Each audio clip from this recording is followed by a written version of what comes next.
Surprise! Oh!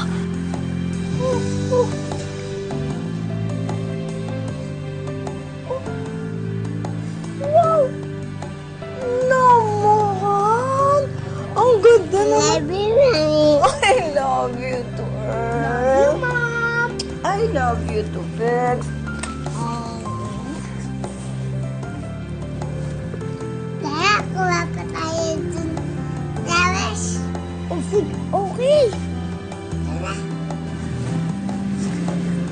Get na kaya flowers for Mimi? Okay. Thank you. I love you. Love you. Bye-bye. Bye-bye. See you later. Wala nang mahihiling pa noon si Lori. May mapagmahal siyang asawa at mga anak.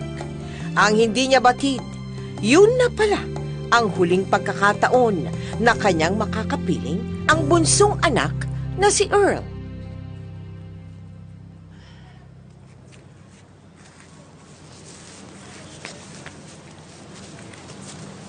Oh, Pegs, asa si Earl? Po? Kapatid Nandyan mo? lang po. Kumuha din po ng flowers. Ah? Eh, nasaan?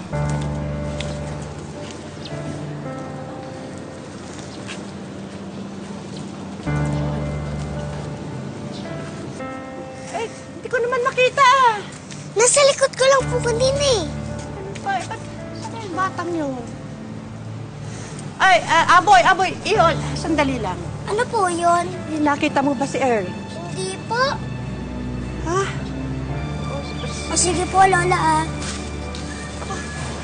Ay, hanapin mo ang kapatid mo. Bilis! Earl! Earl! Earl! Earl! Earl! Earl! Earl!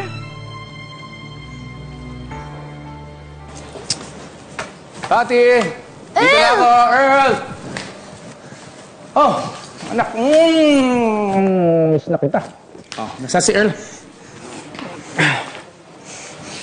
Dada, si Earl po kasi bigla na lang po nawala. Paano nangyari yun? Ernest, Si Earl daw nawawala.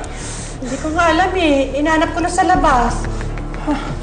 Punta ako si Mimi. Dali, tawagin mo. Punta muna ako ng barangay. Earl! Earl! Earl! Huwag ka na magtatago, Earl. Lumabas ka na. Why? Bakit were you crying? Si Earl po! Bakit? Anong nangyari kay Earl?